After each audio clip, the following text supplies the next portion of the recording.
திருப்புகளை ஏற்றது இவரா? அவருக்கும் திருப்புகளுக்கும் அப்படி என்ன சம்மந்தம்? வாங்க நம்ம வீடியோக்குள்ளே பார்க்கலாம்.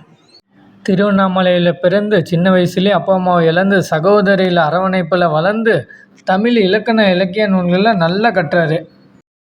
அப்புறம் பார்த்தீங்களா அவருக்கு கல்யாணம் நடந்துருச்சு. இருந்தாலும் பார்த்தீங்களா தவறான வழியை நோக்கி அவர் போயிட்டு இருந்தார். அதனோட விளைவாக அவர் செல்வத்தை எல்லாம் இழந்து ஒரு பெரிய நோயால் கடுமையாக பாதிக்கப்பட்டார். அவரோட மனைவி நீ இனிமேல் எனக்கு தேவையில்லைன்னு சொல்லி ஒதுக்குறாங்க. 1000 தப்பு பண்ணாலும் தம்பி விட்டு கொடுக்க முடியுமா? அதனால் அவங்க அக்கா வந்து அவருக்கு ஆறுதல் சொல்கிறாங்க.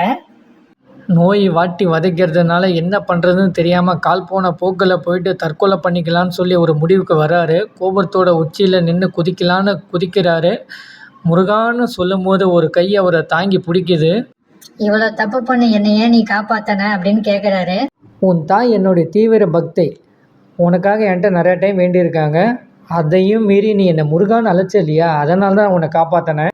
உனக்கு திறமை இருக்குது, நீ திருப்புகளை பாடு அப்படின்னு சொல்லிட்டு அவரோட நாக்கில் வந்து ஓம் சரவணபவன் ஒரு மந்திரத்தை எழுதுறாரு.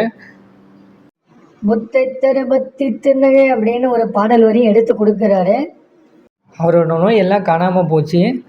முருகனை தேடி போகிறாரு. முருகன் இருக்கிற இடத்துல எல்லாம் திருப்புகள் பாடுறாரு. 16,000க்கு மேலே திருப்புகள் பாடி முடிக்கிறாரு. முருகனும் அவருக்கு நிறைய இடத்துல காட்சி தர்றாரு. கந்தர் அலங்காரம், கந்தர் அனுமதி, திருப்புகள், வேல் பகுப்பு எல்லாத்தையும் ஏற்றாரு. இதெல்லாம் நமக்கு தந்துட்டு முருகனோட கலந்துட்டாரு அப்படின்னு சொல்லிட்டு புராணங்கள் சொல்லுது. இதை தான் நான் உங்களுக்கு சொல்கிறேன். நன்றி.